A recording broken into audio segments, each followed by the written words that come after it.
Tonight's Health Watch, we're getting startling new insight into the opioid epidemic sweeping the nation and closer to home in Colorado and El Paso County. Deadly drug overdoses in our state up 500%. Yes, 500% in just a little over a decade, with the majority of those overdoses involving prescribed pain medications. News 5's Zach Paxton spoke with a local leader working to address this issue. He joins us live in studio with more. Hey guys, in the United States right now, a person dies from an opioid-related overdose roughly once every 15 minutes.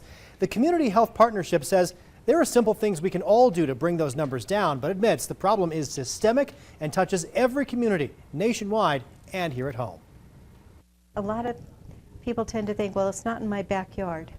It is in your backyard. It's in all of our backyards. In 2016, 120 people in El Paso County died from an opioid-related overdose. For every one person that dies from opioids, roughly 1,000 more in America are using opioids other than their prescribed intent, many of those dependent or intentionally abusing. It truly is an epidemic. The Community Health Partnership is nearly 2 years into an initiative to try to reduce the numbers locally.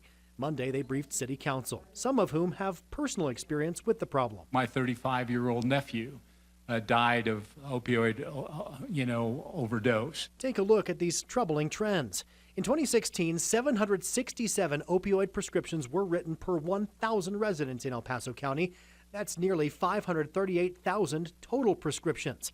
Averaging 58 pills per prescription, that's more than 30,600,000 opioid pills prescribed in El Paso County alone, weighing more than a ton.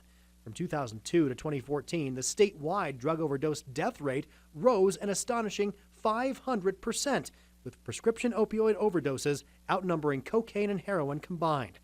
There's plenty of blame to go around, even if prescribers are well-intentioned. Generally, it starts with a physician who has prescribed opioids to them for a sports injury, or you have a dentist who's prescribed to them for some procedure that they've had done. The key locally is keeping the drugs out of the wrong hands. Drug take-back events a few times a year help.